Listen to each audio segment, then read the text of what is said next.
هوش مصنوعی امیر یه چیزی بوده که شاید از سال 1950 این ایدهش بود. خب این سوالی که همه دارن اینه که آیا AI قراره کار ما رو از همون بگیره، بیکارمون کنه؟ گوگل یه مشکلی که داشت این بود که نمیخواست یه چیزی رو معرفی بکنه که یه دفعه پروداکت اصلی که داشت، محصول اصلی که داشت که همون سرچ بود رو خب بخواد یا بخوره یا کنیبالایز بکنه یا از بین ببره. من همیشه بهشون میگم تو یه چیزی داری که کسایی که این راه رو رفتن برای 10 سال 20 سال حتی به موفقیت خیلی زیادم رسیدن ندارن، هیچ وقت ندارن دیگه. اون اینه که تو الان میتونی بری شکست بخوری. آیا ما هنوز تو بابلیم یا حبابیم یا تونی حباب شکسته؟ سلام دوستان، قبل از اینکه وارد اپیزود بشیم میخواستم یه دقیقه باهاتون صحبت بکنم. بعد از اتفاقات اخیری که توی ایران افتاد و قلب تمام ما ایرانیای داخل و خارج از کشور هنوز توی درده، ما با خیلی از شما عزیزانی که توی اینستاگرام بودن در تماس بودیم. خیلیاتون بعد از این اتفاقات جواب ما رو دادین و بعضیاتون هنوز جواب ندادین. بعد از این اتفاقات ما همین نشستیم فکر کردیم که با این کانال یا میتونیم اینو ادامه بدیم یا میتونیم قطعش بکنیم. ما تصمیم گرفتیم که اینو ادامه بدیم، ولی به یه هدف. الان خیلی کانال‌های مختلف هستن که هر روز در مورد اتفاقاتی که توی ایران میفته و کارهایی که میشه صحبت میکنن و ما هم توی کانال‌های اینستاگرام خودمون در موردش صحبت میکنیم. ولی ما باید برای روز 2 خودمون آماده بکنیم. روز 2 روزیه که در ایران به دنیا باز میشه و کسب و کارهای جهان دنبال آدمای حرفه‌ای توی ایران میگردن. و اگه ما برای اون روز آماده نباشیم و قوی نباشیم، نه تنها نمیتونیم از این اتفاق استفاده بکنیم برای خودمون، بلکه مطمئن باشید که از اون استفاده هم میشه. تمام تلاش ما اینه که ما خودمون رو برای روز 2 آماده بکنیم که از همین الان هر روز خودمون رو بهتر بکنیم. این اپیزود در مورد هوش مصنوعیه. ممکنه یه مقدار سنگین باشه، ولی در مورد این صحبت میکنه دقیقاً که چجوری هر روز خودمون رو قوی تر بکنیم و به اطلاعات خودمون و به آگاهی خودمون اضافه بکنیم. چون اگه ما آگاه تر بشیم، تصمیمای بهتری میگیریم و اگه تصمیمای بهتری بگیریم، آدمای بهتری برای خودمون و برای جامعهمون هستیم. ما از اینجا شروع میکنیم که از سال 1950 ایده های هوش مصنوعی از کجا به وجود اومد و چجوری مشکلات سخت افزاری و نرم افزاری یکی پس از دیگری حل شدن تا به این انفجار هسته‌ای که الان دیدیم و داریم میبینیم رسیدیم. در مورد این صحبت میکنیم که چه شرکتایی برای سرمایه‌گذاری خوب بودن، هستن و خواهند بود.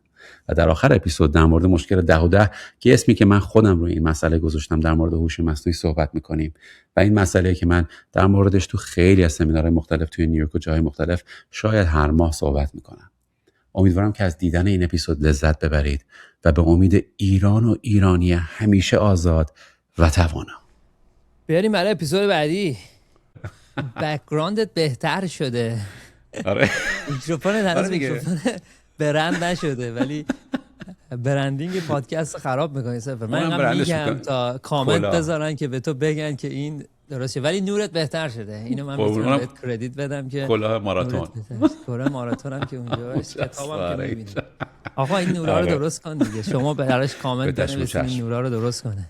آقا بابا تو هم هی لول اپ میکنی هر سری. الان پشتت یه پنجره خیلی عاشقانه شده و اصلا یه چیز دیگه شده. نور نیمه شبه. آره. ببین سپر، امروز میخوایم بحث AI رو یه مقداری گسترده تر و تخصصی تر باز کنیم. خیلی شدیداً به AI استفاده شده و توضیح داده شده و ویدیو ساخته شده، ولی میخوام یه دید بیزنسی اینوستمنتی روش داشته باشیم، به اضافه این که کلاً چیه، کجا اومده، کجا میره، چرا یهو انقدر هات شد تو چند سال گذشته. قبلش هم من یه چیز جالبی بهت بگم. پدر من ایرانه، رو واتساپ برام یه ویدیو عجیب غریب فرستاده بود که خلقت خدا رو ببین که پیور AI بود. یه موجود عجیبی با 7-8 پا و میرفت و اصلا یه چیز عجیبی بود. گفتم بابا جون قربونت بشم، این AI خلقت خدا رو ببین. چی میدونی چی جواب داد؟ چی گفت خب سازنده AI که خدا خلق کرده یا نه؟ عالی اومد بابا، دیگه آشمزت کرد. گفتم این حرفی ندارم، درست میگی عزیز دلی. خب بریم ببینیم آقا آیا AI اصلا چیه؟ آیا انسان خلقش کرد یا خدا؟ آره ببین AI خیلی جالب. هوش مصنوعی امیر یه چیزی بوده که شاید از سال 1950، ببین حسابش بکن، 1950 این ایدهش بود. خب ولی خیلی جالب، مثل همه چیزهای دیگه اول ایدهش میاد ذهن انسان میتونه به آینده فکر بکنه، نگاه کنه که چه اتفاقاتی ممکنه بیفته یا از اون ابزاری که داره چجوری میتونه استفاده بکنه در آینده. و بعد وقتی که ابزار بهتر میشن اون موقع ناخودآگاه اون افکارها شروع به حقیقت میکنن. مثلا وقتی کامپیوتر به وجود اومد داستاناش بود دیگه، سریع همه مثلا اون موقع یه کامپیوتر خیلی به قول معروف عادی که در حد مثلا 1/10,000 تلفنت قدرت داشت اون موقع مثلا اندازه یه ساختمون بود. بعد همون موقعش داشتن میگفتن که این قراره کار همه رو بگیره، همه رو کم بیکاری به وجود بیاره و نمیدونم همه رو جایگزین کنه انسان‌ها رو فلان این حرفا. ولی خب این خیلی طول کشید تا ترانزیستورها کوچیک‌تر بشن، تا کامپیوترها قوی‌تر بشن. و این واقعا وقتی که بهش نگاه میکنی میبینی که ما همه اون ایده ها رو داشتیم از 100 سال پیش تقریبا، یعنی از 70 سال پیش، از 80 سال پیش، ولی یعنی در از تکنولوژی پیشرفت نکرد که برسه به اون قدرت که بتونه این کارا رو بکنه. حالا کاری که میتونم بکنم اینه که یه جوری توضیح بدم که هوش مصنوعی از کجا به وجود اومده و اصلا المانش چی بود، که یه خورده برای کسایی که حتی میدونن هوش مصنوعی مثلا چیه اطلاعات جالبی باشه که شاید همتون بتونید ازش استفاده کنید. بعد میریم توی خط این که مثلا الان کجاست، کجا داره میره، از نظر اینوستینگ چه جوری اینا همه تغییر کردن و تغییر خواهند کرد که بتونید بهش فکر بکنید که میخواید باش چی کار بکنید. ولی اینو بهت بگم که مثلا ببین وقتی که من به رشد صنعت کلا تکنولوژی دارم فکر میکنم، مثلا صنعت موتور ماشین، خب یه چیزی که فیزیکی تو ذهنت بیار. اول از همه وقتی که مثلا موتور درست شد، خب اولین موتور درست شد مثلا باید اون موتور بخار آب بود، خب مثلا درست کردن یه چیز خیلی گنده که اصلا نمیتونستی این رو به قول ما یک اندازه کارخونه بود، میدونی، و تنها راهی که میتونستن ازش استفاده بکنن این بود که یا تو لوکوموتیو بذارن که یه مثلا قطار رو بتونه تکون بده، یا بذارنش توی کارخونه خیلی بزرگ و یه شافت، یه میله از توی اون موتور بیارن بیرون، خب که بتونن از اون استفاده بکنن. بعد کم کم گفتن که خب این موتوری که داریم مثلا یه لوله فقط ازش میاد بیرون که این میچرخه و بعد ما میتونیم ازش استفاده کنیم، بیا چند تا مثلا چیز مختلف هم بهش وصل بکنیم که چند تا مثلا کیوبیکال، چند تا جای مختلف تو خود کارخونه باشن که از قدرت اون موتور استفاده کنن یا یه دستگاه کوچیک‌تر بهشون وصل بکنیم که اینجوری کارخونه‌ها یه دفعه تولید شد که مثلا می‌دیدیم مثلا یه موتور داره ولی این موتور قدرتشو داره میده به مثلا 70 تا کسی که دارن روش کار میکنن با چیزای کوچیک. و بعداً تکنولوژی موتور انقدر خوب شد که موتورها کوچیک‌تر شد که الان تو همه چیزی موتور هست. میتونیم مثلا حتی اسباب بازیه که بچه‌ها دارن توش یه موتور هست، نمیدونم تا چیزای مختلف. و وقتی موتور انقدر کوچیک شد تو تونستی این موتور رو بذاری توی خیلی چیزای مختلف و یه دفعه اون اپلیکیشن استفاده که میتونی ازش بکنی یه دفعه خیلی زیاد شد. و بعد کوچیکم شدن که بتونی تو ماشین بذاری با قدرت زیاد حرکت کنی. خلاصه یعنی تکنولوژی مثلا فیزیکی یه چیزی مثل موتور اینجوری پیشرفت کرده. حالا بیا در مورد تکنولوژی کامپیوتر فکر بکن. خب کامپیوتر میزان قدرت و میزان پردازشی که میتونه بکنه خیلی مهمه. اینکه چقدر سریع بتونه تصمیم گیری بکنه و برات محاسبه بکنه. درسته؟ مثلا میگم کامپیوتر تو وقتی میگی ازش یه سوالی میکنی یا تو اکسل اسپردشیت یه چیزی میذاری، در اصل بدون که پیچیده‌اش بکنم یه مش 0 و 1 میره توی یه دونه ترانزیستور ذخیره میشه. خب ترانزیستور در اصل یه مخازنی هن، مخازن الکتریکی هن که یا صفرن یا یکن از نظر اینکه الکتریسیته دارن یا ندارن. خب یعنی یا 0 یا 1 و به میزان اینها تو میتونی 0 و 1 هایی داشته باشی که بتونی محاسبه بکنی، بتونی کارهای دیگه ای بکنی.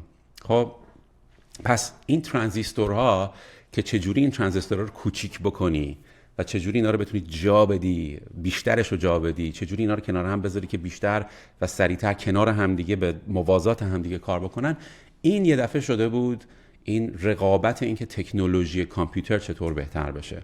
درسته؟ پس در اصل مثل موتورها بود که بهت گفتم موتورها هی و کوچیک‌تر می‌شدن، کامپیوترها هم ترانزیستوراش هی دارن کوچیک‌تر میشن و این داستان به قول معروف از CPU شروع میشد دیگه. CPU Computing Processing Unit بهش میگن، جایی که در از پردازش انجام میشه که تو اگه یه CPU مثلا از شرکت اینتل یا حالا هر شرکت دیگه که درست میکرد میگرفتی، اگه زوم میکردی توش میدیدی که پر ترانزیستوره. خب حالا یه ویدیو هم الان من برات میذارم که ببینی دقیقاً منظورم چیه. و بعد این در از کاری که میکرد این بود که این 0 و 1 رو محاسبه میکرد و کاری هم که CPU میکنه اینه که دقیقاً مثل یه فرض کن مثل یه مغز یه انسان میمونه. درسته که مثلا بهش میگی این آبیه یا سرده، بعد پردازش میکنه میگه آبیه. خب بعد ازش یه سوال دیگه میکنی بعد به جواب میده. ولی همه این کارا رو میتونه خطی انجام بده. یعنی هر چقدر تو مثلا 30 تا سوال بکنی، هر یه سی پی یو که یه کور داشته باشه فقط میتونه یک سوال رو در هر زمان حل بکنه برات، نمیتونه همزمان یه دفعه مثلا 30 تا سوال رو با هم حل بکنه برات. خب کاری که میکنه اینه که همه رو پشت سر هم میذاره، دونه دونه برات حل میکنه. تا اینجا که میتونی فالو بکنی، درسته؟ تا اینجا خیلی پیچیده‌اش نکردیم، درسته؟ یعنی مسابقه سی پی یو، یعنی پردازش کامپیوتری تو این همه مدت این ترانزیستورها بودن. حالا یه ویدیو خیلی جالب برات بذارم. توی این ویدیو میخوایم ترانزیستورها رو با هم ببینیم. این یه دونه سی پی یو که گوشیم اینجا، خب، و یه دونه موی انسان. این موی انسانه، خب، موی انسان. ما داریم زوم میکنیم که ببینی که این ترانزیستورها چقدر کوچیکن الان. خب این مو بود، الان مو رو رد کردیم، داری خودت میبینی که به تناسب اون چقدر اینا کوچیکترن. و همینجوری میریم تو. این مثل کارخونه میمونه واقعا، نه؟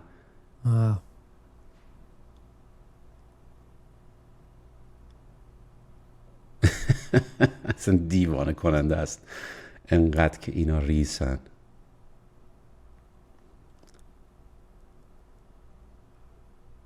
نه بازم میره. اینا ترانزیستورهای ایندیویدوالن، اینا تکیان، این کوچیک‌ترینه، ولی هر کدوم از اینا یه ترانزیستورن، یه مخزنن. انقدر کوچیکش کردن، انقدر کوچیکن. خب مثلا الان اینی که داری نگاه می‌کنی 4 نانومتر بود. خب 4 نانومتر در اصل برات بخوام بگم که نانومتر چقدر کوچیکه، اینو بردارم. خب میدونیم دیگه. آره نانومتر در اصل توی سرعت نور، خب در اصل اگر که تو با سرعت نور حرکت بکنی، تو میتونی دور کره زمین در هر 1 ثانیه تو میتونی 7.2 بار دور زمین بچرخی. خب یعنی این سرعت نوره. 1 نانوسکند نور انقدر حرکت میکنه در 1 نانوسکند. و وقتی اینا میگن 3 نانو، یعنی این که در اصل یه نور، سرعت نور که در عرض مثلا 1 نانوسکند رو برمی‌داره، ضرب در 3 بکن و این میزان به قول معروف سرعتیه که نور میتونه ذخیره بشه از توش و بیاد بیرون. و خیلی جالبه، یعنی هرچی اینا هی کوچیک‌تر میشن، کامپیوتر قوی‌تر میشن. ولی یه مشکل وجود داشت همیشه که حالا من بهش میرسم. این بود که همیشه در اصل سی پی یوات وقتی ترانزیستور کوچیک‌تر میشدن، به صورت خطی همه چی هی بهتر میشد دیگه، درسته؟ در اصل اون مورزلایی که میگفتن که هر چند سال یه بار میزان قدرت پردازش 2 برابر میشه وجود داشته، درسته؟ یعنی اکس به مقدار 2 حرکت میکرد، داشت همینجوری میرفت بالا.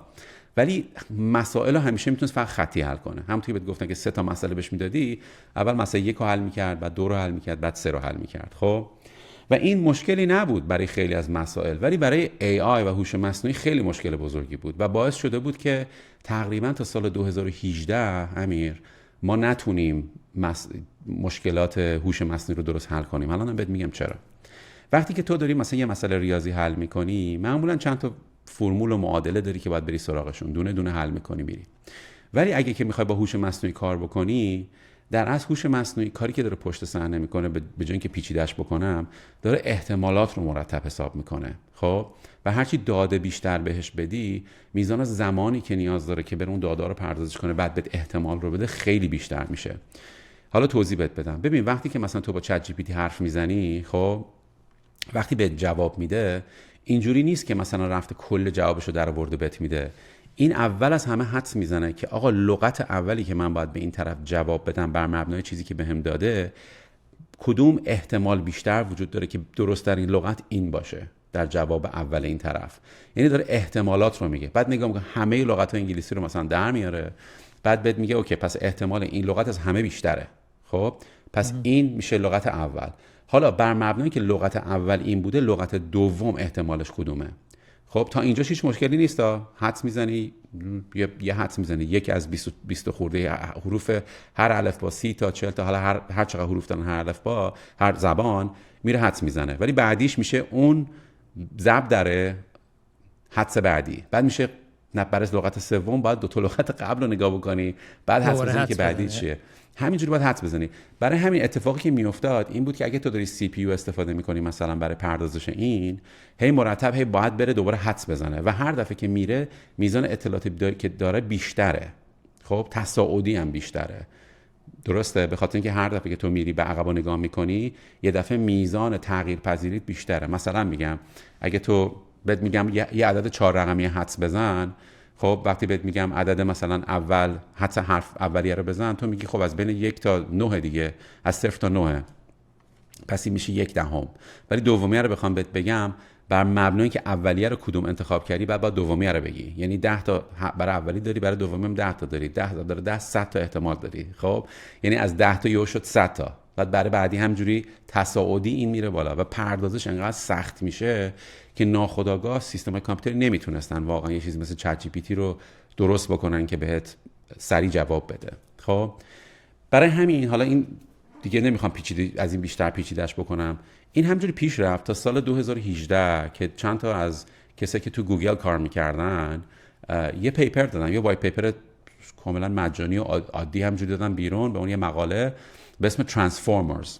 خب که در اصل حرفی که میزد یه الگوریتمی رو درست کرده بودن که گفته بودن که اگر این الگوریتم خیلی جالبه، خیلی فکر کنم خیلی هم بفهمن اگه این مقاله رو بخونن، واقعا اگه یه خورده بک‌گراند ریاضی هم حتی داشته باشی کاملا میفهمی.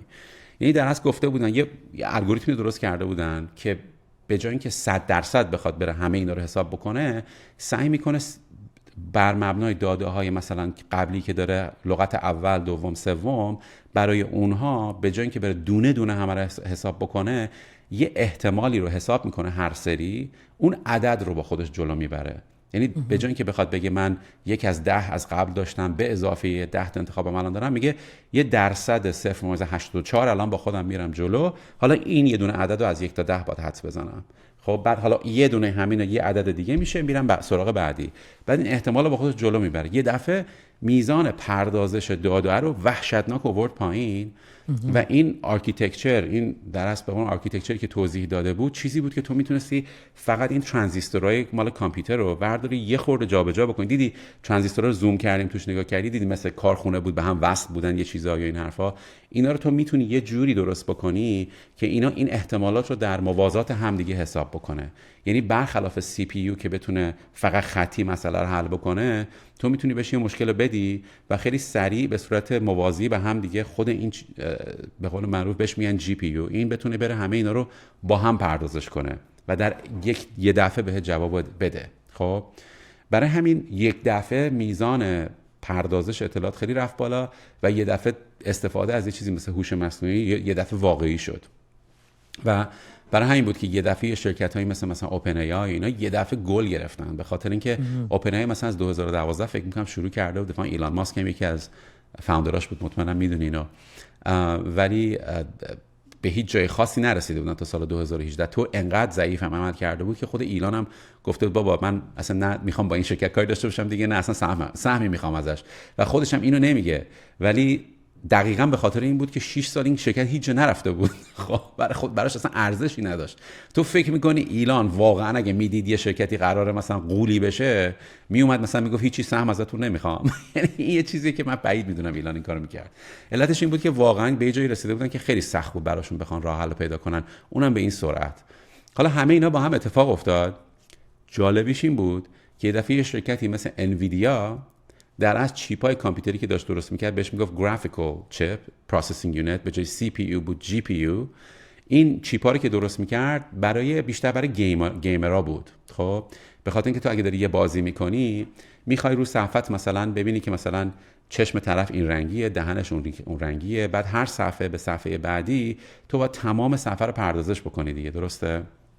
و هر دفعه یه صفحه رو میخوای پردازش کنی نمیتونی پیکسل پیکسل بری همه رو بفهمی، آبی قرمز آبی قرمز آبی، میخوای بگی آقا صفحه اینه صفحه اینه صفحه اینه. جی پی یو به اندازه سی پی یو اونقدر سرعت نیاز نداره. چرا؟ چون چشم من 24 تا صفحه در ثانیه رو بیشتر نیاز نیست بدونه تا بفهمه صفحه داره تکون میخوره.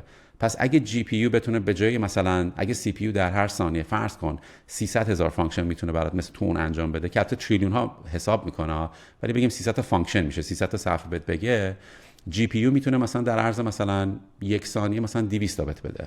خب یعنی خیلی کمتر، ولی اون تنها چیزی بود که نیاز داشتی، به خاطر اینکه اگه داری یه صفحه میبینی، صفحه من الان داری میبینی رو این جی پی یوت داره این رو هی مرتب پردازش میکنه برات میذاره، نه سی پی یوت. خب همون کارت گرافیکی که خودمون میگیم. آره کارت گرافیکی خودمون دقیقاً. برای همین خیلی جالب بود که انویدیا خودش یه دفعه پیدا کرد روی دقیقاً جایی که مثلا نیاز بود باشه برای اینکه بتونه چیپ‌های AI درست کنه. و برای همین با چیپ H100ش که شروع کرد یه دفعه یه چیزایی رو یه خورده جابجا کرد که بتونه دقیقاً برای AI باشه، برای همین ترانسفورمر اون آرکیتکچری که بهت گفتم. و بعد یه دفعه همه کسایی که دیدن این همچین اتفاقی میتونه بیفته، بعد با هوش مصنوعی چه کارهایی که نمیتونستن بکنن قبلا، نمیتونستن الان میتونن بکنن، همه هجوم آوردن یه دفعه که چیپای انویدیا رو بخرن.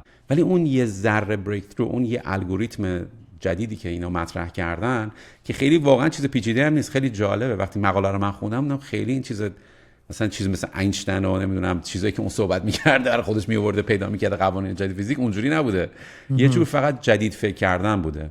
آره خلاص این خیلی جالبه. حالا میتونم یه ویدیو هم بهت نشون بدم که ببینی تفاوت بین جی پی یو و سی پی یو رو که کاملا متوجه بشی. این مال میث باستراز این انجام دادن برای خود انویدیا. اول سی پی یو رو می‌بینیم که همونطور که بهت گفتم سی پی یو، اینا من قطع می‌کنم صداشو، می‌بینی دونه دونه اگه مثلا یه صفحه رو میخواد برات بکشه، بعد دونه دونه پیکسل‌ها رو بره برات پیدا کنه.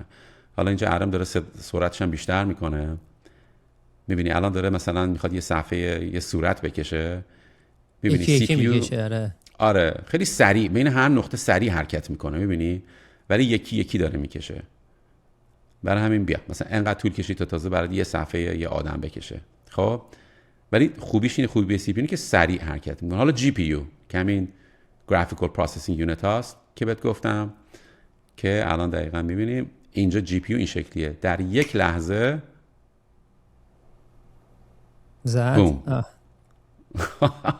در یک لحظه یک صفحه کامل برات میاره. ولی برای اینکه بخواد لود بکنه و بعد مثلا دوباره برات یه دونه دیگه بیاره، فاصلهش خیلی سریع بیشتر از اون فاصله که اون سی پی یو تق تق تق تق داشت میزد. متوجه میشی؟ این تفاوت این دوتا دقیقا اینه. آره خب حالا وقتی هم که این اتفاق میفته، برای اینم بهت بگم که این ترانزیستورایی که دیدی، تو یه همچین ماشینی رو نیاز داری. خب این یه ماشینی که فقط تو آمستردام یک دونه وجود داره. خب یه شرکتیه تو آمستردام، ASML، اونجا یک کارخونه است که این ماشین رو داره و تمام این اون زیربنای اون چیپی که ساخته میشه از این کارخونه میاد، از ASML میاد. یه لثارجیک چیز دارن تو تایوان. نه این تو ASML توی آمستردامه. خب یه دونه که فقط زیر ساخته تمام چیپا رو میزنه، حتی سی پی یو ها رو با این میزنه. تو چون یه زیر ساختی نیاز داری که با نور بتونی، انقدر اینا کوچیکن امیه که با هیچ چیز فیزیکی تو نمیتونی اینا رو درست کنی، باید با نور بتونی اینا رو درست بکنی، این ترانزیستورها رو. خب و ببین این ماشین انقدر پیچیده است، اولا 400 میلیون دلار میگن هزینه فقط ساختش بوده. خب یه شرکت فقط تو دنیا بلد این کارو بکنه. حتی انقدر این ماشین سخته درست کردنش که چین و روسیه میلیون ها دلار هزینه کردن. میگن چین حتی بیلیون ها دلار هزینه کرده که اینو درست کنه، رپلیکیت کنه، نتونستن، ول کردن. و انقدر این پیچیده است. این جالبه بهت بگم، توی این اتاقی که این ماشین کار میکنه هوا وجود نداره، خاک وجود نداره. تمام کسایی که میرن باید یه چیزایی رو کفششون ببندن که فرکانس رو زمین ایجاد نشه. و انقدر پیچیده است امیر که وقتی که حالا این شرکت هم نه، ولی مثلا شرکت‌های دیگه‌ای که چیپ اونا هم ویفر میزنن ولی به کیفیت اینا نمیزنن، بعضی اوقات حتی رنگ روی دیوار، مثلا میبینی این رنگ زرد رو میبینی این بالا، خب فهمیده بودن اگه رنگ زرد رو یه بار کردن آبی، خب بعد فهمیدن که چیپاشون یه دفعه مشکل شروع کرد پیدا کردن. مثلا از 1 میلیون ویفری که درست میکنن یه دفعه مثلا نزدیک 600 ویفر مشکل داشت. بعد هر کاری کردن نفهمیدن مشکل چی بوده، رفتن تمام لاگا رو نگاه کردن، فهمیدن که تنها چیزی که فرق کرده رنگی بوده که رو دیوار بوده. یعنی ببین انقدر این ماشینا حساسن. ببینم یعنی اینا یه حالت صفحه‌های سیلیکونیه. آفرین. سیلیکون هم یعنی همون شنه. سیلیکون شن. آره سیلیکون یه محصول. ببین اصلا سیلیکون ولی که میگن توی آمریکا، سان فرانسیسکو، خب به خاطر اینکه تمام شرکت‌های تکنولوژی اونجا بودن دیگه، از اپل و مپل و اینا گرفته تا همه این شرکت‌های نرم افزاری بعدن. و کامپیوتر برای اینکه این ترانزیستور رو بتونه کار بکنه در اصل از سیلیکون، از یه نوع محصول شنه ازش استفاده میکنن. خب و برای همین یه دفعه کامپیوتر، خب به خاطر اینکه بنای همه اون ترانزیستور سیلیکونه، یه دفعه این شد سیلیکون ولی. بهش گفتن ولی سیلیکون، یعنی هر کسی که داره استفاده میکنه از رو سیلیکونه در اصل. اینا همه سیلیکون چیپه. ولی اینو باید بگم، انویدیا هیچ تولیدی نمیکنه. انویدیا اصلا کارخونه نداره، هیچی نداره انویدیا. انویدیا فقط دیزاین میکنه، فقط آرکیتکته. بعد اون کمپانی تو آره تایوان چیه که انقدر اون تایوان سمیه.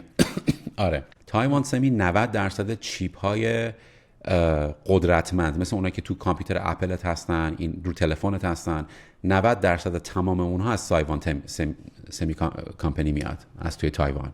برای همینم خیلی مهمه برای آمریکا که تایوان سمی ادامه بده به کارشون. اگه یه دفعه مثلا چین تایوان رو بگیره و یه دفعه بخواد قیمتا رو بالا ببره یا نذاره مثلا تحریم کنه آمریکا رو یا یه کار این شکلی بکنه، آمریکا کاملا وابسته است دیگه. برای همه صنایع نظامی و زندگی همه ماها و اینا همه به این بسته است. برای همین دلایلی هم که چین میخواد تایوان رو بگیره همینه. آره دقیقاً، به خاطر اینکه اصلا یه کارخونه‌ایه که همه دنیا، اقتصاد دنیا بهش بستن. اگه تو فکر بکنی نفت و گاز مثلا میدونی ایران داره، عربستان داره، خود آمریکا داره، خیلی‌ها دارن. خب اگه تو یک کشور ببندی کامل، اینجوری نیست که کل دنیا رو بستی، ولی این تنها چیزی که همه ما هر روز داریم ازش استفاده میکنیم و اگه راهشو ببندی یه دفعه تمام دنیا خفه میشه. میدونی یه ضربه خیلی شدیدی به اقتصاد میزنه. ولی خب چین هم از اون ور میدونه که اگه این کارو بکنه فقط آمریکا باش مشکل نخواهد داشت، میدونی تمام کشورهای دنیا باش مشکل خواهند داشت. و برای همین هم هست که خوب نیست برای آمریکا که کشورهای دیگه کوزیاب بکنن و نزدیک بشن به چین، چون یه دفعه مثلا میگم اگه کانادا، نمیدونم اروپا، اینا به چین خیلی نزدیک بشن، اون موقع چین میتونه بگه که خب من الان به آمریکا دیگه چیپ نمیخوام بدم ولی به شماها میدم، میدونی. و بعد آمریکا اون موقع دستش تو حنا گیر میکنه. برای همینه که آمریکا توی مثلا از زمان بایدن، از زمان ترامپ شروع شد ولی یه سری قوانینی توی زمان بایدن تصویب شد که خود دولت آمریکا یه سری هزینه‌ای کرد به عنوان یه دولت که تایوان رو مجبور کنه که بیا توی آمریکا کارخونه بزنه. ولی جالبیش همین میدونی چیه؟ جالبیش این که خودت یه دقیقه بذار جای تایوان. خب خودت اگه یه دقیقه بذاری جای تایوان و یه کشوری مثل آمریکا بگه که بیا یه دونه کارخونه تو آمریکا درست کن، خب تو می‌کنی این کار یا نه؟ خب سخته، نمیشه گفت.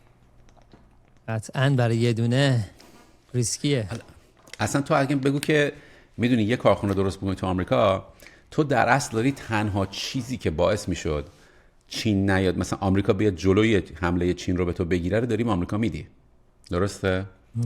یعنی آره دیگه، آسمو دارم میدم بهشون دیگه. یعنی اگه من بیام آمریکا یه کارخونه گنده بزنم و اون 90% که از تایوان میاد بیرون یه دفعه بشه 10%، دیگه آمریکا نیازی نداره بیاد مثلا از تایوان نگهداری کنه، چین هم بره بگیره. چیکار داری؟ برای همین یه چیز خیلی خیلی حساسیه و درسته که آمریکا یه سری هزینه‌ای کرده ولی تمام هزینه‌ای که کرده تا حالا تو 5 سال آینده فقط 5% همه اون چیپا رو میتونه تو آمریکا تولید بکنه. برای همین خیلی پیچیده‌تر از این حرفاست. میخوام برگردم رو اوپن ای آی و چت جی پی تی. چرا یهو اوپن ای آی تو 2021 بود، درسته آخر دیسمبر 2021 لانچ کرد، چجوری اوپن ای آی ترکوند و چت جی پی تی اولین محصول به اصطلاح مارکت شده و یوزر ردی بود، با توجه به اینکه همین که میگی وایت پیپرش از گوگل اومد و اونا یه جوری باید این کار میکردن. چه چیزی رو جدا انجام داد و متفاوت انجام داد؟ سوال خوبیه. جواب کاملش هم مطمئن نیستم داشته باشم ولی میتونم بهت بگم که خودم من چی میدونم. نکته یکی اینه که اون وایت پیپری که اومد از گوگل نبود، از کسایی بود که تو گوگل کار کرده بودن و دیگه با گوگل نبودن. نکته دو اینه که گوگل این کار خیلی کرده توی گذشتهش. یه قانون اوپن پالیسی داشته که کسایی که برای گوگل کار میکنن میتونستن مقاله های آزاد بنویسن و بذارن در اختیار دیگران. حتی گوگل خودش هم خیلی از چیزایی که خودش تولید میکرده رو اوپن سورس میکرده، مثلا همین الان که متا لاما و اینا رو اوپن سورس کرده، گوگل هم این کارو میکرد. بعد از اینکه این اتفاق افتاد قوانینش رو گوگل عوض کرد. من دوستایی دارم که تو گوگل کار میکنن، قوانین رو عوض کردن و دیگه اجازه نمیدن به کارکناشون که همینجوری راحت برن مقاله بذارن. ولی نکته‌ای که مثلا علتی که گوگل عقب افتاد این نبود که گوگل نداشت همچین پروداکت، اتفاقا اونا داشتن روی همچین چیزی کار میکردن.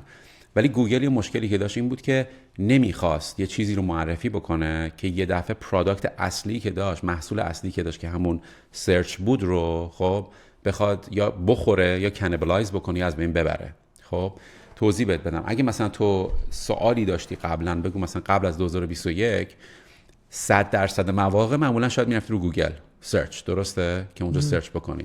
حالا اگه گوگل میومد بعد مثلا میگفتش که خب حالا من یه چت بات دارم که میتونی با چت بات سوال بکنی، به جواب میده، برات سرچ میکنه، فلان میکنه، ناخودآگاه تو کاری که داری میکنی که یه هزینه اضافی کردی، فقط کسانی که آلردی داشتن ازت استفاده میکنن رو برمی‌داری میبری یه جای دیگه با هزینه بیشتر بهشون همون داده ها رو میدی یا داده رو یه خورده بهتر. گوگل خیلی نمیخواست این کارو بکنه بدون اینکه مجبور باشه. خب و هنوزم انقدر این صنعت پیشرفت نکرده بود که ببینه میتونه اینو تو همه جا بذاره، در اختیار مردم بذاره به چه نحوهای مختلفی. و اینم بهت بگم این براش ضرر داره. یعنی همین الان که مثلا من و تو گوگل میریم ای آی مود رو میزنیم استفاده میکنیم یا روی یاهو روی چیز ایمیلش جیمیلش چک میکنیم، این همش مجانیه. یعنی داره به ما در اصل اینو مجانی داره میده. آره ولی هزینه داره براش، همه اینا براش هزینه داره.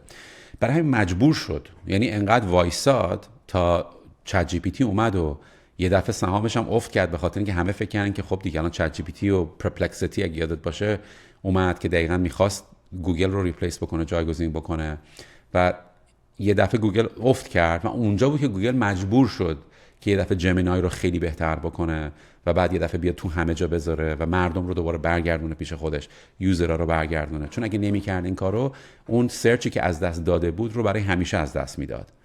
برای همین بود که این اتفاق افتاد. از اون برم چرا چت جی پی تی مثلا جزو یکی از اولینا بود؟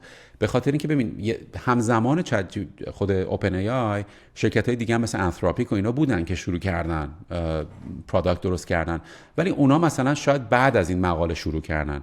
یعنی وقتی 2018 اتفاق افتاد اون مقاله اومد بیرون، در عرض 9 ماه بعدش هم انویدیا سریع پیوت کرد و اومد H100 رو شروع کرد روش کار کردن و همه فهمیدن که خب پس یه چیپی میتونیم بخریم، یه الگوریتمی هم که داریم، پس میتونیم همچین چیزی درست کنیم، باش خیلی کارا میتونیم بکنیم، ما باید اول باشیم. همه یهو شروع کردن حمله کردن. نقطه‌ای که اوپن ای آی داشت که بقیه نداشتن این بود که اوپن ای آی از 2012 شروع کرده بود آلردی جلوتر بود. چیپای انویدیا آلردی خریده بود. اتفاقا اولین ویدیوش هست آنلاین میتونی نگاه بکنید، جنسن وانگ که سی ای او انویدیا است، اولین چیپ های مال جی پی یو انویدیا که میخواست به اوپن ای آی بفروشه رو رفت 2 دستی داد به ایلان و بعد روش هم امضا کرد که مثلا برای ایلان و تیم اوپن ای آی و بعد گذاشتنش تو دیتا سنتر. یعنی اینو میتونی بری ببینی. آره برای همین اونا آماده بودن. پادکستش با جو روگن هم گفت به ایلان گفتم، ایلان هم گفت من یه نام پروفیت دارم که میشه حالت خیریه، درسته؟ که داره این کارو میکنه. منم گفتم بیزنس مدل خوب نیست اگه بخوایم به نام پروفیت بدیم. یه چیز دیگه هم بود سپه، به نظر من دوباره بریم به همون داستان که خیلی اگه زیاد فکر کنی یا محصولم آماده است یا نه، هیچ وقت نمیدیش بیرون، هیچ وقت اون محصولت به بازار نمیاد. من فکر میکنم تو گوگل هم هیچ وقت فکر نمیکردن این چت بشه یه به اصطلاح آرکیتکچر رایجی و فکر میکنن خیلی هم داره توهم زیاد میزنه. اوایش خیلی توهم میزنه، الان خیلی بهتر شده و این توهم زیادی و مردم قبول نخواهند کرد. همون داستانی که تو اون اپیزود قبلی گفتیم. ولی توی یه دونه استارتاپی که با اون قانونای معمولی روزمره مواجه نیست، یه محصولی که اصلا آماده نیستم لانچ میکنن و دوباره همون که گفتیم یوزرها هم خیلی میبخشنت به خاطر اشتباهاتش، به خاطر اینکه یه مشکلایی داره برات حل میکنه. من فکر کنم اونا از این مزیت اول آوردن و محصولی که 100% آماده نیست ولی چون یه کار عجیب میکنه، کار جالب میکنه، مشتریات دوستش دارن استفاده کردن و یه جوری به همه دنیا نشون دادن که آقا این چت باکس که باهاش حرف بزنی کارات انجام بده جواب بده. این چه چیزی بود که به نظر من هیچ وقت از گوگل نمی اومد بیرون به عنوان اولین خلاق این داستان. آره خیلی خوب زدی تو خال. ببین مثلا یه چیزی که هست اینه که وقتی که تو استارتاپی، اینو من به همه میگم، حتی کسایی که خیلی، من همین اخیراً با چند نفر صحبت کردم که تو کریرشون تازه دارن شروع میکنن یا یه شکستایی خوردن ولی هنوز اول راهن، من همیشه بهشون میگم تو یه چیزی داری که کسایی که این راه رو رفتن برای 10 سال 20 سال حتی به موفقیت خیلی زیادم رسیدن ندارن، هیچ وقت ندارن دیگه. اون اینه که تو الان میتونی بری شکست بخوری. تو الان یعنی هزینه شکست خوردن تو خیلی کمتر از هزینه شکست خوردن منه. میدونی من اگه مثلا الان هزینه شکست بخورم، خب سالها کار و پول و اینا که در آوردمش از بین رفته، درسته؟ و همین رو، ولی تو اگه شکست بخوری چی شده؟ چیز نیست. یه ست بک داری، دوباره یه خورده خودت خاکگیری میکنی، دوباره شروع میکنی حرکت کردن و قول بهت میدم وقتی که به موفقیت میرسی 20 سال گذشته تو در عرض 2 روز جبران میکنی بعضی اوقات. یعنی به اینجاها میتونی برسی. برای همین استارتاپ هم دقیقاً همینه. تو استارتاپ که هستی درسته که احتمال شکستت بیشتره ولی هزینه شکستت هم کمتره. گوگل براش یه دفعه هرچی بزرگتر و بزرگتر میشه 2-3 تا اتفاق میفته. هزینه شکست براشون خیلی بالا میره. یعنی یه دفعه میفهمن که اگه من مثلا برم یه کاری رو انجام بدم و شکست بخورم خیلی پابلیکه، همه میبینن و حتی ممکنه به خاطرش یوزر از دست بدم. مخصوصا اگه چیزی باشه که میخواد بهترین پروداکت من که داره بیشترین پول رو برای من میسازه رو بخواد اینو اذیت کنه. میدونی وقتی یه پروداکتی داری که خودت این احتمالاً امیر خودت میدونی تو بیزنس خودت، اگه یه پروداکت داری که بست سلره، تو سعی میکنی زمین و زمان رو تکون بدی که هیچی تغییر نکنه که بخواد جایگزین بکنه اون رو، مگر اینکه مجبور باشی. درسته؟ میگی like if it's not broken don't fix it. درسته؟ اینم دقیقاً همینه. آره، اکثر پول گوگل از اون پروداکت سرچش میومد. یه چیز دیگه هم که هست که فرهنگ گوگل هم فرق میکنه امیر. من مثلا دوستام که کار میکنن اونجا، من خودم هیچ وقت نمیخواستم گوگل کار کنم به خاطر همین فرهنگ. حالا بعضیا دوست دارن، من خودم دوست ندارم. فرهنگش اینه که تو اگه میخوای یه کاری رو انجام بدی، اینجوری نیست که بری بگی مثلا به مدیرت بگی یا مدیرت بگی من میخوام این کارو انجام بدم، همه بیفتن اون کارو انجام بدن. تو باید بری با هر کسی که میخواد رو اون پروژه کار کنه صحبت کنی، متقاعدش بکنی که میخوان رو پروژه تو کار بکنن و بعد بهت بگن چقدر میخوان کار کنن، چند ساعت در هفته میخوان روش کار کنن که بعد شروع کنیم با هم روش کار کردن. این برای من دیگه خیلی دموکراسیه تو کار. مثلا برای منی که از تو استارتاپ دنیای استارتاپ اومدم، یه همچین چیزی میزان سایکل ها و اینکه سریع بتونی پروداکت بدی بیرون، تستش کنی فلان کنی میکشه اصلا. میدونید این حالا تو استارتاپ خودتون چه جوری بود؟ اونو زیاد برام باز نکرد، یعنی یه گریزی بزن. آره اونم ببین تو استارتاپ اونم توی همین مال اون که نزدک اومد خرید، بحث دقیقاً این بود. ما بیشتر 99% افکارمون و حرفامون هر روز امیر سر این بود که چی کار میخوایم امروز بکنیم، چه تغییری میخوایم بدیم، رو چی میخوایم کار بکنیم، چی داره کار میکنه چی کار نمیکنه. یعنی مرتب این بود تا زمانی که مثلا در مقایسه با اینکه یه پروداکتی داری که حالا داره برات پول میسازه و یه دفعه صحبت سر این میشه که مثلا خب حالا که مثلا این پروداکت داره خوب کار میکنه، مشکلات یه سری چیزای پولیتیکال، مثلا آره اینو به نظر این پروداکت رو با این مرج بکنیم که مثلا تیم‌ها نزدیک‌تر شن به هم دیگه، هزینه فلان کمتر شه. میدونی صحبت‌ها میره سر یه چیزایی که اصلا در مورد پروداکت نیست، در مورد اینه که همه چیز اونجوری نگه داری، خیلی دست به آب نزن، تغییر ندی. و این فکر میکنم اول سقوط هر شرکته. میدونی وقتی که یه دفعه تمرکزت از رو کاری که داری میکنی و ارزشی که داری هر روز به کسی که داره ازش استفاده میکنه بیاری بیرون و سر یه چیزای دیگه صحبت بکنی. صحبت همیشه باید رو اون ارزشه باشه. آره، ولی فکر میکنم گوگل هم همینه. حالا برگردیم دوباره به بحث AI.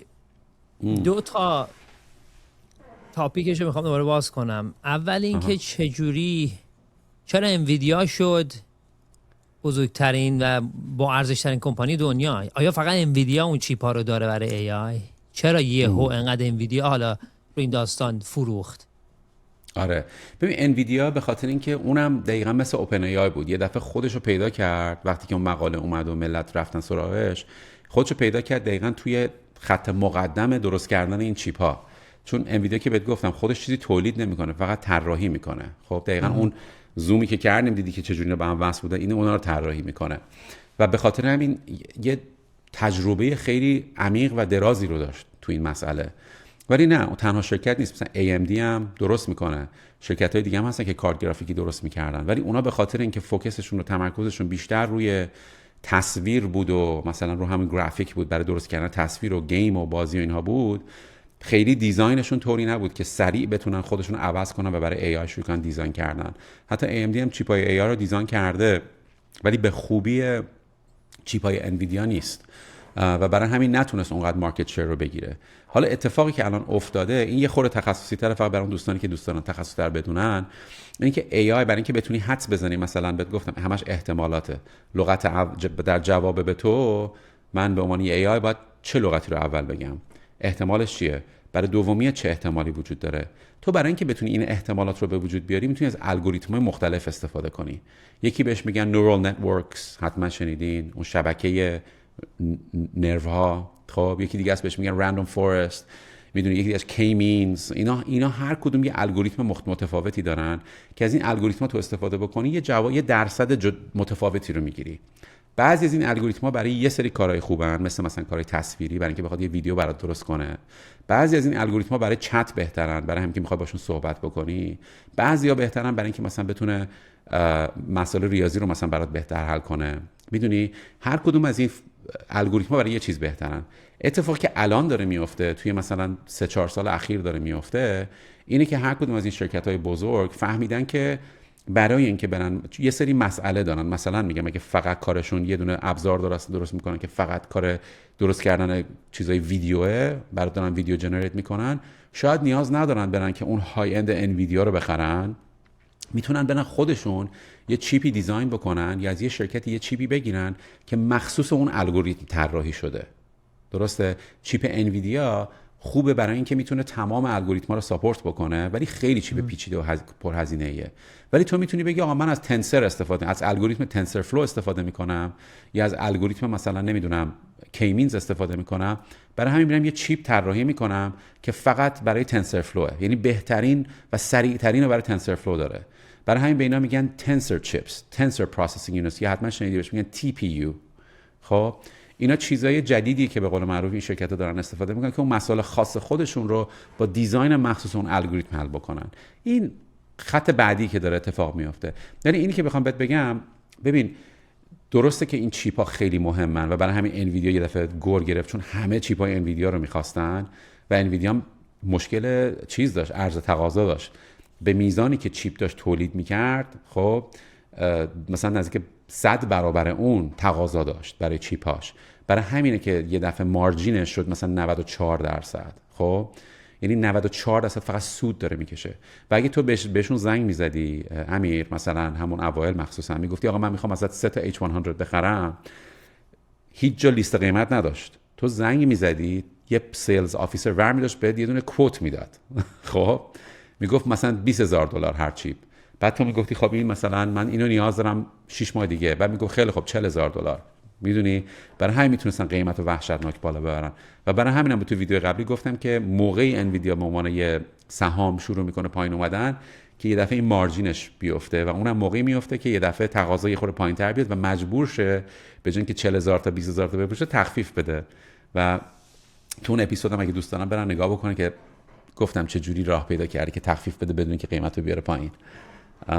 ولی آره این اتفاق الان داره میفته. حالا روی بحث سرمایه گذاری روی AI آیا ما هنوز تو بابلیم یا حبابیم یا حباب شکسته؟ ببین حبابو خیلی سخت آدم میتونه بگه کی تموم میشه، به خاطر اینکه حباب اصلا نیچرش اینه که خیلی اصلا ذاتش اینه که خیلی غیر قابل پیش بینیه. ولی یه سری علامت هایی هستن که آدم میتونه نگاه کنه. نکته یک اینه که وقتی که توی بورس مثلا قیمت گذاری میکنن روی سهام، معمولا بر مبنای درآمد و میزان رشدشه. خب درآمد معمولا یه چیزی، یعنی هم باید پول زیاد بگیری هم باید هزینه‌ت پایین باشه دیگه، درسته؟ هرچی درآمد خالصت بیشتر باشه بهتره. خب وقتی هم تو 94% مارجینه، یعنی فقط هزینه 6% بوده، خب یه درآمد خیلی بالایی داری دیگه. و وقتی هم که تقاضا تقریبا آن لیمیتده، یعنی همینجوری همه دارن رو درت میزنن که آقا در میزنن ما چیپاتو میخوایم، برای همین وال استریت یه ضریب خیلی بالایی رو به انویدیا داده. این ضریب هم هر روز داره عوض میشه، ولی یه ضریب خیلی بالایی رو داده به انویدیا. به محضی که انویدیا شروع کنه یه ذره تخفیف دادن، اون ضریبه کمتر میشه. خب چون یه دفعه درآمده میفته و میزان رشدی که داشتن هم میفته، اون ضریبه کمتر میشه و خودت میدونی تو مسائل ریاضی وقتی که ضریبت کمتر بشه اون عدد نهایی خیلی یه دفعه میفته، درسته؟ برای همینه که اونجاست که میگن اون حباب میترکه. یعنی حباب موقعی میترکه که این ضریبه شروع کنه به افتادن، یعنی موقعی که خیابون ببینه که یا باید تخفیف بده، راه دیگه ای نداره، یا اونقدر تقاضا دیگه نداره به اندازه کافی که بتونه اون رشد عظیمی رو که داشته تا آخر بتونه ادامه بده. نکته دیگه هم که راه دیگه هم که من نگاه میکنم به حبابا اینه که این خیلی جالبه امیر. معمولا من به اینو به عنوان استخراج طلا مقایسه میکنم. تو وقتی که قدیما، خب حالا اینو یه ریست بکن، قدیما اگه که مثلا بهت میگفتم امیر یه طلا من پیدا کردم تو رودخونه مثلا هاتسن، خب اتفاق چی میشد؟ همه میریختن که یه دفعه بخوان طلا استخراج کنن دیگه. یه دفعه خب قیمت هاتسن و اینا میرفت بالا. خب بعد اتفاق بعدی که میافتاد این بود که میگفتی خب حالا طلاها که میخوان بیان بیرون همه به نمیدونم بیل و کلنگ و اینا نیاز دارن، درسته؟ پس میزان فروش بیل و کلنگ و اینا یه دفعه تو اون به قول معروف شهر یه دفعه میره بالا. این میشه قسمت دوم، یعنی اول خود اون طلا و خود زمین و رودخونه و ایناست، بعد میشد بیل و کلنگ و اینجور داستانا، بعد میشد میگفتن که خب حالا که طلا داره استخراج میشه مثلا باید پیوریفای بشه، باید استفاده بشه که بتونیم به یه خالصش بکنیم که بعد بتونیم صادرش کنیم. بعد میشد اون شرکتایی که کارهای خالص کننده میکنن. یعنی تو اگه نگاه کنی که کدوم یکی از این پول سرمایه گذاری به کدوم یکی از این سکتورها داره میره، راحت تر میفهمی که الان کجای این سیکل هستی. چون اگه یه جایی هستی مثلا من برم بهت بگم 5 تا شهر هستن که همه طلا استخراج میکنن، بعد تو بری هر شهر نگاه بکنی ببین این شهر مثلا 2 هنوز بیل و کلنگا فروش نرفته، پس میفهمی که هنوز نزدیکی، هنوز خیلی تازه شروع شده، درسته؟ ولی یه شهر میری میبینی نه بیل و کلنگا خیلی وقته که قیمتشون رفته بالا، تازه اون شرکتایی که خالص میکنن طلا هم قیمتشون خیلی رفته بالا، اون موقع است که میفهمی خب این یه خورده اشباع شده، خب اون آخرای سیکلشه. و برای همینم منم تو ای آی هم دقیقاً همین کارو میکنم. حالا یه توضیح سریع بهت بدم، یه چارت بهت نشون بدم. انویدیا که هممون میدونیم رفته رو سقف، انویدیا همون طلا، اون رودخونه و این داستان. الان هنوز بزرگترین کمپانی دنیا اره نظر.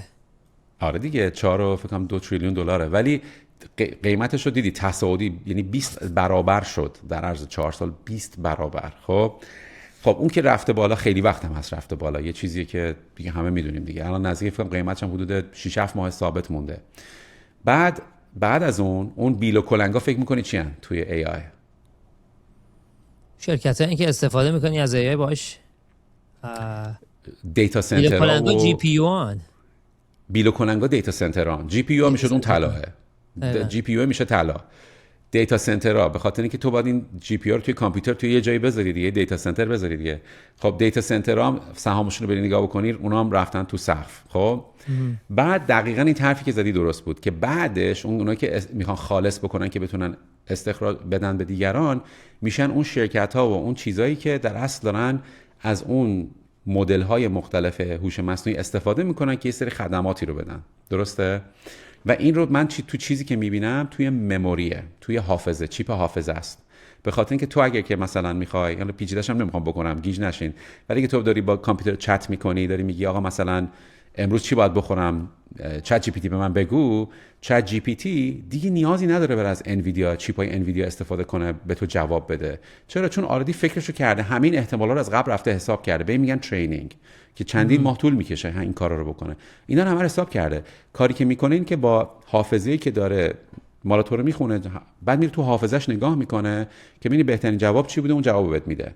پس یه دفعه حافظه، میزان استفاده از حافظه خیلی میره بالا.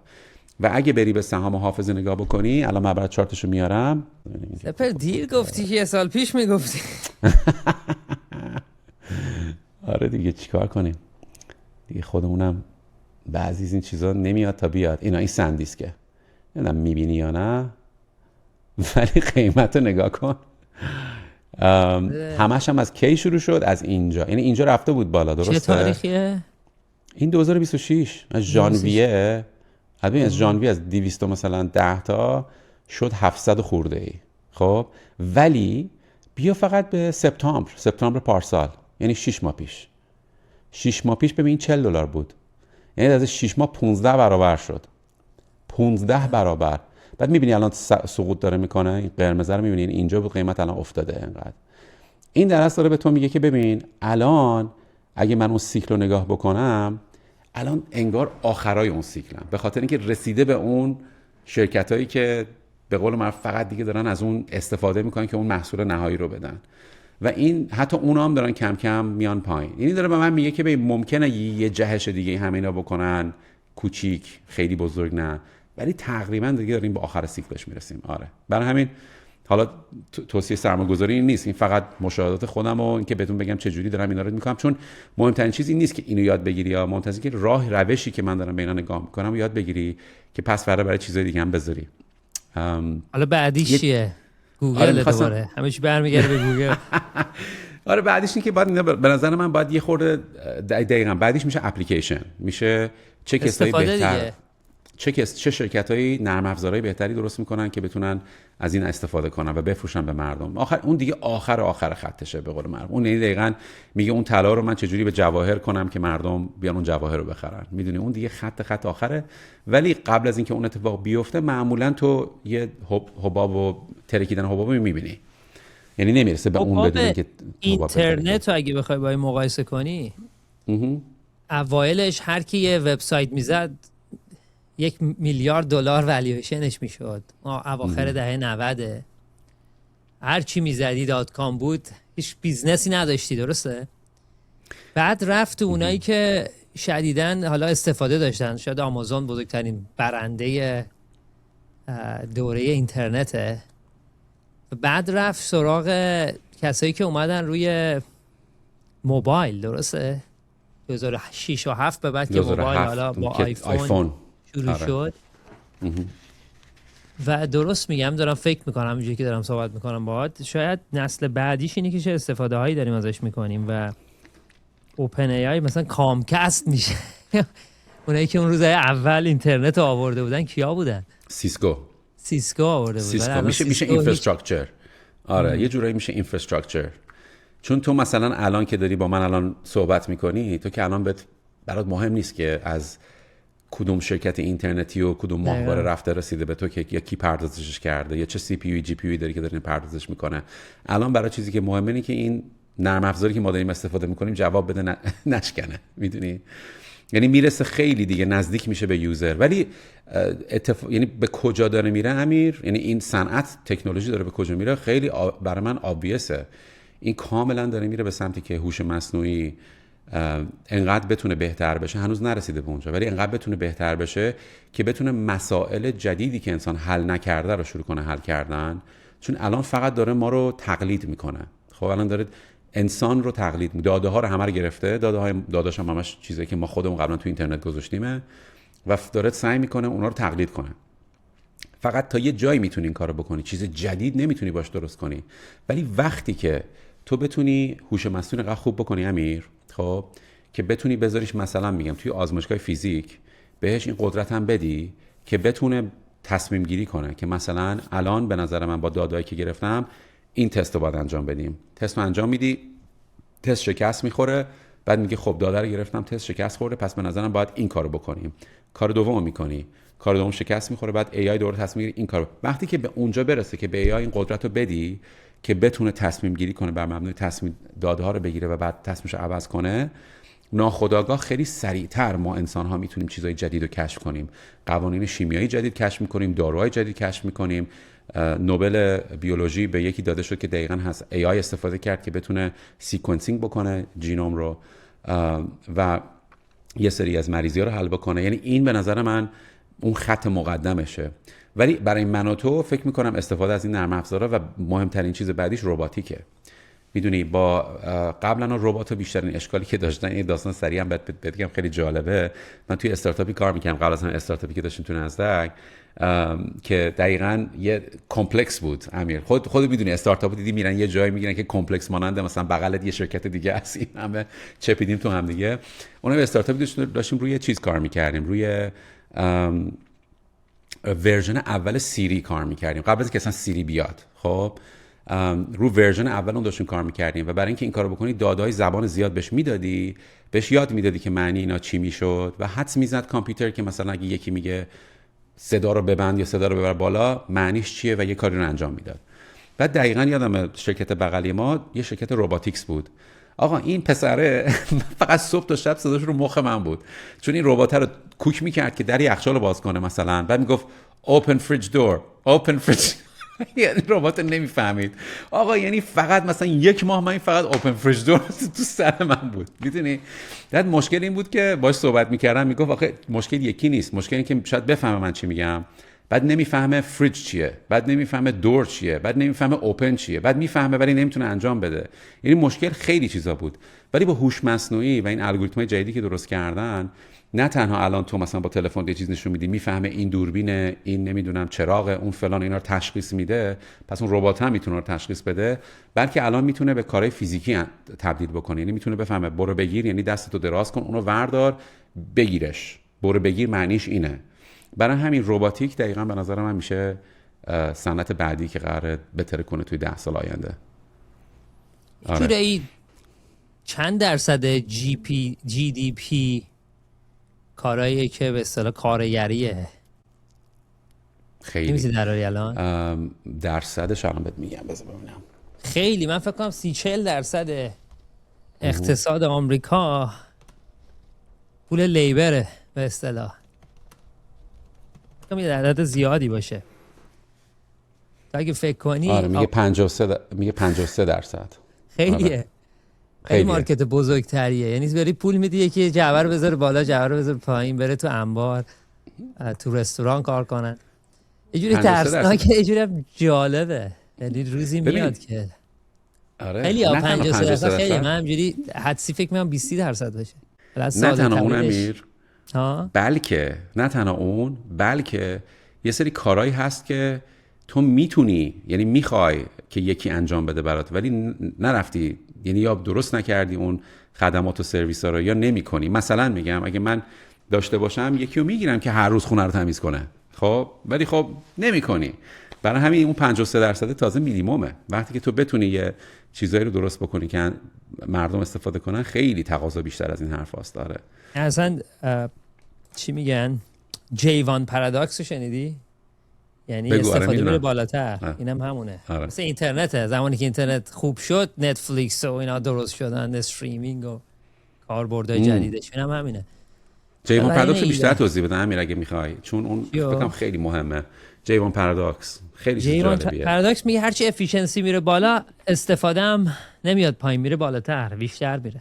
مثلا حالا اگه یه اتوبانی داشته باشی، 2 لاین داشته باشه، شاید دیده باشی هرچی سرعت اینترنت بیشتر میشه، هنوز تو فکر میکنی آرومه، در صورتی که سرعت اینترنتش ما نسبت به 10 سال پیش 10 برابر باشه، ولی هنوز تو فکر میکنی آرومه، چون هرچی سرعت بیشتر میشه استفاده هاش بیشتر میشه.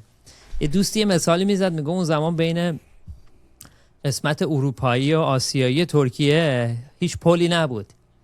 ما 4 ساعت طول میکشید رد شیم اینجا، بعد میرفتی رو قایق و فری میومد و ماشین رو میبرده این ور. بعد اومدن یه پل میخواستن بزنن، گفتن این پل بزنن این مشکل برای همیشه برطرف شده. پل اول زدن، اون 6 ساعت دوباره شد 6 ساعت، چون ترافیک زیادتر میشه دوباره رد میشه. اومدن یه پل دیگه زدن، گفتن این پلو بزنن این مشکل دیگه برای همیشه حل میشه. پل دوم زدن، دوباره این مشکل حل نشد، هیچ وقت این ترافیک همیشه بود. به خاطر اینکه دوباره همونه، وقتی که افیشنت تر میشه، بیشتر کاربردی تر میشه، استفاده هاش هم میره بالاتر. خیلی خوب گفتی امیری. این حالا یه چیز جالبی که من از جیوان خودم استخراج کردم اینه که بیشترین سوالی که همه دارن اینه که آیا AI قراره کار ما رو از همون بگیره، بیکارمون کنه؟ خب و این خیلی جالبه. جواب اینه که به نظر من جواب نه. خب جواب کلیش نه، ولی اگه بخوام دقیق تر بگم یه سری کارهایی هستن که آره از بین میرن. مثل هر تکنولوژی که میاد یه سری کارهای دیگه نیست. مثلا میگم وقتی ماشین اومد دیگه اون کسایی که درشت چی بودن و اسب نمیدونم میبردن شبا چیز میگن میرفتن تو خیابونا پهنای سگا رو جمع میکردن، اسبا رو جمع میکردن، خب اونا دیگه نیست. خب ولی کارهای دیگه جایگزین شده. اینم برای ما اتفاق میفته. ولی مثلا میگم خواهرای من پاتولوژیستن، خیلی نگران بودن که نکنه مثلا این AI بیاد و کار پاتولوژیستی ازشون بگیره. بعد خیلی جالبه که مثلا من وقتی رفتم مثلا رادیولوژی رو نگاه کردم، چون رادیولوژی اولین جایی بود که AI رفت سریع شروع کرد جایگزین، یعنی ببینه میتونه سریع جایگزین کنه و اینها. ببین هر جا که AI رفت که این کارو بکنه، تعداد رادیولوژیستا بیشتر شد در سال بعدش تا کمتر. دقیقاً همین که تو میگی. چرا؟ به خاطر اینکه تو وقتی AI میذاری ناخودآگاه میتونی هزینه اون رادیولوژی رو کمتر بکنی و به خاطر اینکه هزینه‌اش پایین‌تره آدمای بیشتری میخوان اون کار رو بکنن. یه مثال عالیش اینه که من قشنگ یادم امیر 3 سال پیش توی یه مسترمایندی من بودم، یکی اومد میگم پیرو جیاماندس رو میشناسی؟ نه. شنیدی اسمشو؟ پیرو خیلی آدمه مثلا بزرگی تو همین نمیدونم هولیستیک لایف و لانجویتی و فلان این حرفا که مثلا دیگه کینگشونه، با خود ایلان هم خیلی کار کرده. این پیرو جیاماندس گفت که آقا من یه پروداکتی دارم، میتونی برای خودت و کسایی که مثلا تو همین سی او های مختلف، کسایی که برای شرکت‌های مختلف توشون هستی، اینو بگیری بهشون به عنوان کادو بدی. گفتم چیه؟ گفت یه پکیج $20,000 برای هر نفره که هر سال این طرف میاد ما یه چکاپ کامل میکنیم، یه ام کامل میکنیم، میرم خون کامل فلان فلان. گفتم آقا چرا 20,000؟ این که خیلیه. مثلا گفت این هزینهش بخاطر 15,000 تاش فقط ام کل بدنته. بعد من گفتم خب این تو ذهنم اولین چیزی که اومدم این بود که اولا چقدر خوبه که هر کسی بتونه یه ام بگیره هر سال که بدونه واقعا بدنش کجاست، چون ما این کار نمی‌کنیم. نکته دو اینه که چقدر هزینه‌اش زیاده، 15,000 تا خیلیه، خیلی بنده خدای تو این دنیا نمیتونن این کارو بکنن. ولی جالب شد که 2 سال پیش یه دفعه یه سری استارتاپ‌های شروع کردن تو همین نیویورک زدن که ام کل بدن رو که قبلا 2 ساعت و نیم هم طول می‌کشید انجام بده در عرض 22 دقیقه انجام میدن و قیمتش $700. خب این دقیقاً همون پارادوکسی که داریم صحبتشو میکنیم. خب وقتی یه همچین اتفاقی بیفته، یه دفعه به جای اینکه اون آدمای الیت پولدار فلان که بتونن برن فقط این کارو بکنن، دیگه الان من و تو هم میتونیم بریم این کارو بکنیم. 700 تا بدیم بریم یه اسکن کامل از اون بگیره، هر سال خیالمون راحت باشه، میدونی؟ و این قیمتش در طول سال مختلف پایینم میاد. پس اون کسی که باید اون ماشین آپریت بکنه، همین کارو بکنه، نیاز بیشتری به اون آدما دارن. حالا یه چیز دیگه هم می‌خواستم سریع بگم. آره یه چیز دیگه هم می‌خوام، خیلی جالبه. این فانه. آره این فانه. یه خورده گفتم با یه خورده چیز فانتر تمامش بکنیم. ببین وقتی که مثلا به خود AI نگاه میکنی، اگه یادت میاد توی حدود 2 سال پیش بود جمینای یه دفعه ملت ریختن سرش، گفتن که بابا تو چقدر نمیدونم DEI و اینا رو اضافه کردی بهش، و ملت رفتن گفتن یه عکس از مثلا جورج واشنگتن بده، جورج واشنگتن رو مثلا سیاه‌پوست کشیده. یادت میاد اینو؟ آره این میگفتن که به قول معروف گوگل DEI رو میخواسته وارد بکنه. یعنی مثلا میخواسته نمیدونم بهش میگفتی یه عکس از فاوندینگ فادرهای آمریکا بده، کسایی که آمریکا رو بنیان کردن، بعد مثلا تو عکسش تو ایژن میدیدی، آدمای هندی میدیدی، همه رو میدیدی. بعد این همه فکر میکنن که این به خاطر اینه که گوگل شاید مثلا خیلی دیگه چپی شده و فلان و این حرفا. ولی منی که داشتم از AI استفاده میکردم میفهمیدم چرا این اتفاق دقیقاً افتاده. خب حالا 2 تا پرامپت میخوام بهت نشون بدم که من این 2 تا پرامپت رو دقیقاً فکر کنم پریروز انجام دادم. خب همین الان هم شما میتونی بری الان اینو توی جمینای انجام بدی. خب اولی سمت چپ بهش گفتم میتونی یه دونه ساعت آنالوگ برای من بکشی که ساعت 9:30 رو نشون بده. الان چه ساعتی داره بهت نشون میده اونجا؟ ذره دوره برای من، ولی ذره 10 و 10. آره 10 و 10 زوم کنم روش ببینی. آره اوپس 10 و 10 داره بهت نشون میده. خب ولی من بهش گفتم چی؟ گفتم 9:30 رو نشون بده. 10 و 10 داره نشون میده. اوکی. بعدی بهش گفتم ببین یه عکس یکی رو بکش که داره با دست چپش مینویسه. با چه دستی الان داره مینویسه؟ دست راسته. خب ببین علتش اینه که AI این تازه الانه ها 2026 که این اتفاق داره میفته. AI باید بفهمی که از اطلاعاتی که گرفته از ماهاست و داره ما رو تقلید میکنه. برای اینکه علتی که نتونسته ساعت 9:30 بکشه این که اگه تو الان بری روی اینترنت، همین الان بری سرچ بکنی بگی که analog clock pictures، تمام عکسایی که ساعت‌های آنالوگی که می‌بینی همه رو 10 و 10. چرا؟ برای اینکه رولکس و فلان و اینا هر کی می‌خواد ادورتایز بکنه 10 و 10 خوشگل‌ترین استتیکه برای نشون دادنه. درسته؟ و همه اینا 10 و 10 فقط نشون دادن. آره.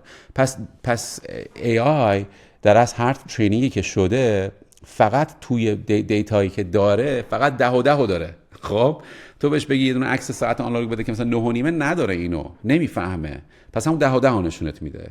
بعد اون یکی که بهت گفتم مثلا گفتم نشون بده که یکی داره با دست چپش مینویسه، AI نمیفهمه. چرا؟ چون همه عکسایی که داره همه دست راستن. خب برای همینه که اینو باید بدونی که AI جوابی که داره بهت میده تقلید اون دیتاهایی که داره. حالا سوال خیلی جالبی به وجود میاد. پس اگه من بخوام به AI هم یاد بدم که با دست چپ نوشتن چه شکلیه، باید چیکار کنم امیر؟ باید بهش داده های دست چپی بدی. پس من باید داده درست کنم و بهش بدم. پس من دارم داده درست میکنم. پس اگه من بخوام تو داده‌ای که درست میکنم یه چیز غلط داشته باشم، یه چیزی که من میخوام به مردم بگم رو بگم تو داده هام بهش، پس من دارم تعلیم AIمو عوض میکنم بر مبنای یه چیزی که شاید تو این لحظه حقیقته که دست چپ این شکلیه، ولی مثلا میگم از در مورد یه چیز سیاسی یا در مورد یه مبحث مثلا ساینتیفیکی درست نباشه. درسته؟ یعنی به محضی که تو شروع کنی درست کردن داده برای تعلیم هوش مصنوعی، اونجاست که تو داری اینو خراب میکنی. درسته؟ یا داری میری خراب میکنی که نه، داری دستکاریش میکنی و دستکاری هم همیشه خوب نیست. درسته؟ حالا اتفاقی که برای جمینای افتاد دقیقاً همین بود. من میفهمیدم که این به خاطر دی آی نبوده. من اتفاقا همین کتابی که میبینی، خب این کتاب چگونه کنه بر پشت اجرا باشیم، همه عکسایی که توش میبینی رو من این تو سال 2023 نوشتم. خب ای تازه بود دیگه، هنوز فرش بود. همه عکسایی که توش میبینی، یا یه عکسو بیارم، همینا که میبینی خب همش با AI بوده. من همه اینا رو از دالی استفاده کردم که کشیدم. چیزی که تو این عکس‌ها میبینی که مشترکه، این که تو یه آدم سیاه‌پوست تو اینا نمیبینی، یه آدم ایژن نمیبینی، نمیدونم یه آدم ایرانی نمیبینی. تمام عکسایی که تو میبینی همه آدمای سفید پوستن. میفهمی؟ چرا اینجوریه؟ آقا من دهنم صاف شد. من اون موقع که داشتم درست میکردم هی بهش میگفتم آقا مثلا قرقاتیش کن، یا مثلا فلان بذار، اینو بذار، اونو بذار، قرقاتیش کن، بریز. نمیتونست. چرا؟ به خاطر اینکه تمام داده هایی که داشت که این مثلا بهش میگفتم که آقا مثلا ستینگ مثلا توی مثلا انگلستان زمان فلانه و میخوام بازار رو برای من بکشی، این میگه آقا انگلیسی زمان فلان همه سفید بودن. اینه همه اینه. این من تنها داده‌ای که دارم اینه. خب پس نمیتونست. کاری که گوگل کرده بود این بود که اینو فهمیده بود که اکثر مواقع به خاطر اینکه تعداد داده‌های سفید پوست خیلی زیاده و وقتی مردم بهش میگن آقا مثلا یه عکس فلانی رو برای من بکش، همیشه یه آدم سفید پوست رو میکشه، گفته بودن بذار ما هم دقیقاً همین کاری که بهت گفتم بکنیم. بذار میگه مثلا بذاریم AI خودش بکنه، میذاریم AI انجام بده، ولی ما یه پست پروسسینگی میکنیم خب که مثلا بگیم آقا حالا وردار مثلا چند نفرشون رو سیاه کن، چند نفرشون رو مثلا ایژن کن. گوش میدی؟ و به خاطر همین یه دفعه AI شروع کرده بود مثلا قرقاتی کردن. به خاطر این نبود که میخواست DI مثلا بذاره، به خاطر این بود که میگه بابا من AI من مثلا همین که بهت گفتم 10 و 10 یا دست چپ و دست راست اصلا کمبود اطلاعات داره، باید بهش اطلاعات بیشتر من بتونم بدم که، ولی وقتی این کارو میکنی ناخودآگاه داده‌هات میتونه اون وقت خیلی قرقاتی بشه، میدونی؟ ولی این بهش من اسمشو گذاشتم مشکل 10 و 10 چیز AI که تو مثلا سمینار مختلف که میرم در مورد این صحبت میکنم، به خاطر اینکه خیلی مهمه که اولا بدونی که AI هنوز خیلی مشکل داره، حتی همین الانش. و نکته دو اینه که تو دو تا راه حل داری. یه راه حلش همین که گفتیه، داده هایی بهش بدی، خودت درست کنی از جوابی که میخوای بهت بده. خب داده ها رو بهش بدی و بعد بگی اگه پرسید کسی این جوابو باید بهش بدی، که خب این برای یه چیز ساعت ممکنه اوکی باشه ولی چیز دیگه نه. راه دوش اینی که بذاری جنریت کنه همون 10 و 10، ولی تو میدونی که اکثر مواقع وقتی کسایی که سوال میکنن یه ساعت آنالوگ بکش و میگن 9.5، تو 10 و 10 میگیری ولی استتیکلی یه کار فتوشاپی میکنی، اینو میکنیش 9.5، بعد به طرف نشون میدی. و حالا جالبه که مثلا اوپن ای دقیقاً الان این کارو میکنه. دقیقاً از مثلا 3 ماه پیش که من تستش کردم دیدم وقتی بهش میگم یه ساعت جنریت کن، دیدی اوپن ای اول یه چیز خیلی مات برات میاره، بعد هی کم کم پررنگ‌تر میشه. اون چیز ماتی که میاد 10 و 10، بعد آخرش که یهو پررنگ میشه ساعت 9.5 رو بهت نشون میده. آره یعنی این کارو میکنن. یه چیز آخر من اینو نشون بدم برای خنده و لذت، اینم پیشرفت AI توی سالهای مختلف از نظر درست کردن ویدیو. این 2023 تا 2026. اولیش یادمه ویل اسمیت داشت پاستا میخورد. آره اینو ببینیم با هم. صداهاش هم AI generated.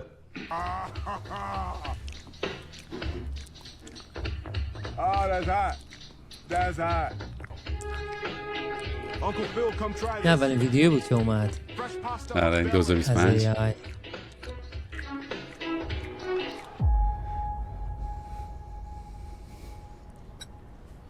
So have you heard of Kling 3.0? یادمه. این چیه ویل اسمیت داره؟ این ویل اسمیت، این پسرشه. آره بعد چیزی که دوست داشته، ولی میبینید چقدر حرکت‌های بدن و اینا طبیعی شده. بعد تمام این ویدیو AI، یعنی حتی کات کردن رو هم میدونه که چجوری کات کنه، صورت اینو بذاره وسط، بعد نمیدونم رون کات کنه، بعد یهو بره رو غذاش. میبینی؟ I guess I didn't, sir. Study harder, kid. خلاصه خیلی جالبه. آره آقا دمت کم. چاکریم. بسیار اینفورماتیو و لذت بردم عزیزم. آره امیدوارم انترتین شده باشین و یه چیزی یاد گرفته باشین. فدای تو عزیزم. مرسی که با ما بودید بچه‌ها. حتما تا بعد.